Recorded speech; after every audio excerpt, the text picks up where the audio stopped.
Տիկին Մելոյան, քաղբանտարկյալների վերաբերյալ այս խորհրդարանական լսումներից ինչ ակնկալիքներ ունեք, նախապես արդեն քաղաքացիական պայմանագրի պատգամավորներից հայտարարել են, որ դեմ են քվեարկելու հայտարարության նախագծի։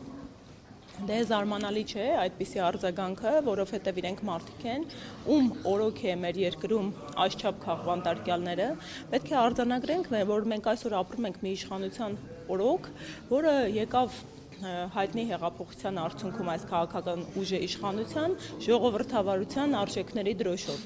Եվ ինչ ունենք այս պահին հենց այսօրով չառաջնորդվենք, երբ տասնյակներ են մեր քաղբանտարկյալները, վերջին 5 տարիների ընթացքում հարյուրյակը գերազանցել են մարդիկ, ովքեր անազատության պայմաններում են գտնվել բացառապես իրենց քաղաքական դիրքորոշման համար։ Մի քիչ հանրամատչելի, որ մեր հանրությանը բացատրենք, ով է քաղբանտարկյալը։ Քաղաքական բանտարկյալը, չնայած այն հանգամանքին, որ ԵԽԽՎ-ն ունի հստակ բանաձև 1900-րդ բանաձևով տալիս է հասկացությունը, բայց քաղբանտարկյալները ավելի հանրամատչելի այն մարդիկ են, ովքեր իրենց գործողության, ավելի ճշգրիտ որևէ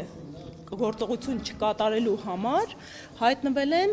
անազատության մեջ կամ իրենց նկատմամբ ընտրվել է ավելի ծանր միջոցառում, եթե իրենք չհայտնեին իրենց դիրքորոշումը, որը ընդդիմանում է այսօրվա իշխանության գործունեությանը։ Բոլոր քաղաքական ընդդիմախոսները, հատկապես երբ նրանց խոսքը լսելի է, ծայրաստիճան հետապնդումներ են ենթարկվում։ Այսօր արձանագրված փաստ ունենք, որ մեր երկրում տասնյակներ են քաղաքական բանտարկյալները։ Ընդհանուր առմամբ ինչի է կարևոր խորհրդարանական լսումը։ Խորհրդարանական լսումը հենց ընդդիմության շատ է մեր հանրության մեջ, բազմատուկ են մարդիկ եք, ովքեր այդ բազմաթիվ քննարկումներին ծիրում եք գտնվել, թե ինչու պետք է ընդդիմությունը ներկա լինի խորհրդարանում։ Սա այն կարևորագույն գործիքներից մեկն է, որի միջոցով մենք հանրությանը կարող ենք հասցնել, թե ինչ է մեր երկրում կատարվում։ Հատկապես այն պարագայում, երբ այսօրվա իշխանությունը պարբերաբար պնդում է, որ մեր երկրում քաղբանտարկյալներ չկա, միջազգային հանրության կողմից արձագանք չկա, մինչդեռ ես այնքան էլ համակարծիք չեմ, վերջին ԵԽԽՎ նիստը, որը Երևանում կայանում էր, կհիշեք, իրենց ԵԽՊատգամավոր պարոն Ամորին կատարեց արձանագրում։ Նա հստակ արձագանքեց, որ իրենք հետևում են հայաստանյան իրադարձություններին եւ իրենց համար տարակուսելի է մարդու իրավունքների նկատմամբ միջամտությունները։ Ու նաեւ ընդգծեց, որ սա կարող է խոչընդոտ լինել դեպի Եվրոպական միություն բաղձալի ճանապարհին։ Իմելյան, տեսեք, գլխավոր դատախազին նամակ էր հանձնվել, որպեսզի վերջինս եւս մասնակցի այս լսումներին, դատախազությունից հայտնել էին, որ Աննա Վարդապետյանը աշխատանքային ծառայաբանվածության մեջ է, բայց նկատելի է, երբ օրինակ ոչ այս թեմայով, բայց լսումներ խորհրդարանում հրավիրում է քաղաքացիական պայմանագիրը, Աննա Վարդապետյանը գերազանցիկ աշակերտի նման առաջին այստեղ լինում է։ Սա ընտրողական մոտեցում չէ այս կառույցի ղեկավարի նկատմամբ, որը պետք է որ անկախ լինի սահմանադրորեն մյուս օրենսդիր մարմնից կամ գործադրից։ Ասեմ ավելի, շատ տարակուսել է նման վերաբերմունքը, որովհետև մենք ինչքան էլ մեր իրավական պետության ծիրից հեռացել ենք, մենք խորհրդարանական կառավարման ձև ունեցող պետություն ենք։ Ըստ մեր սահմանադրության, որը 15 թվականին ամրագրեց այս կառավարման ձևը, գործադիր իշխանությունը առհասարակ ու բոլոր պետական մարմինները հաշվետու են խորհրդարանին, ու խորհրդարանն է ամբողջ պետական համակարգի նկատմամբ հիմնարար վերահսկողական գործառույթ ունեցող մարմինները։ Ոչ թե սա պետքա լիներ կամ արտահայտություն, այլ հրավիրված խորհրդարանական լսումը պետք է պարտավորեցներ բոլոր մարմիններին, այդ թվում իրավապահ մարմինների ղեկավարներին, գալու, ներկա գտնվելու, մարդկանց հուզող հարցերին պատասխանելու, արձագանքելու եւ իր դիրքորոշումը ներկայացնելու։ Շատ մտահոգիչ է, որ տիկին դատախազը հարմար չի գտել ներկա գտնվելու, իհարկե շատ ցանկալի կլիներ ու նաև այս լսումների արդյունավետությունը կբարձրանար, եթե այլընտրանքային դիրքորոշումներ լիներ, եթե իրենց համար լսելի լիներ այս կողմի դիրքորոշումները եւ հնարավոր է մի շարք հարցերի շուրջ գային ընդհանուր կողմերը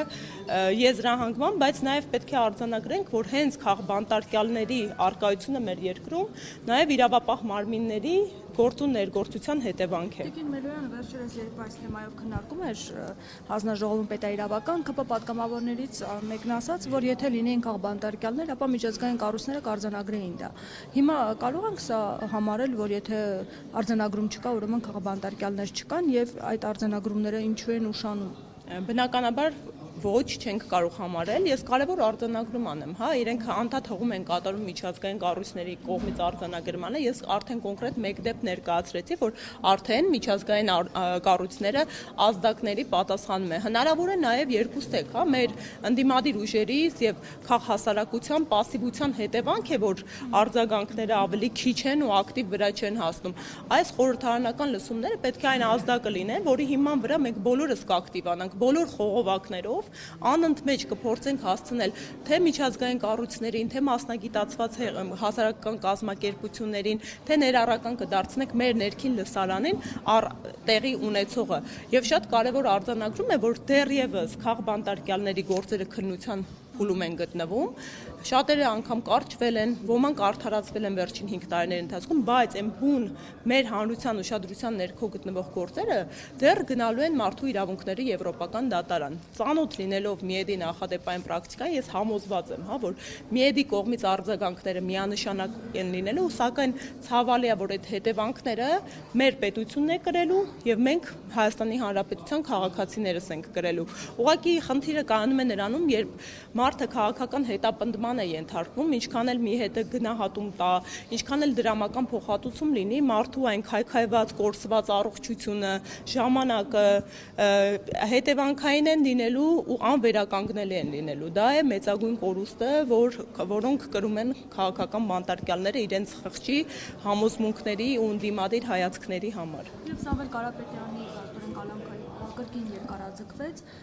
եւ այսպիսի խոսակցություններ կան մամուլում եւս, որ խնդիր է դրված մինչեւ ընտրություններ նրան կալանքի տակ պահել։ Որքան կարող է կալանքը անընդհատ երկարաձգվել։ Սամվել Կարապետյանի գործը արդեն մեր երկրում, նաև արդեն համաշխարհային իրավունքի շրջանակներում աննախադեպերի շարքին է դասվում։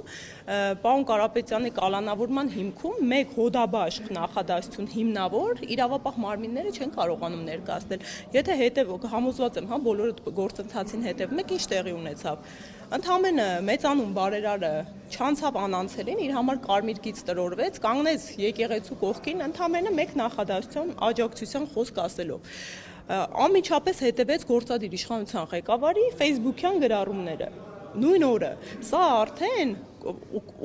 ուղղորդում է իրավապահ մարմիններին ու անգամ այնքան էր այդ ներվը, հա, ու ազդեցությունը գործադիր իշխանության կողմից այդ քաղաքական միջամտությունը այնքան ակնհայտ էր, որ իրավապահ մարմիններին ֆորմալ ձևական առումով նույնիսկ ժամանակ չտրվեց իմիտացիա անելու, որ այս մարդու խոսքերին հետևել են որոշակի գործողություններ ու դրա հիմքով հանցակազմ է առկա։ Անմիջապես մարդուն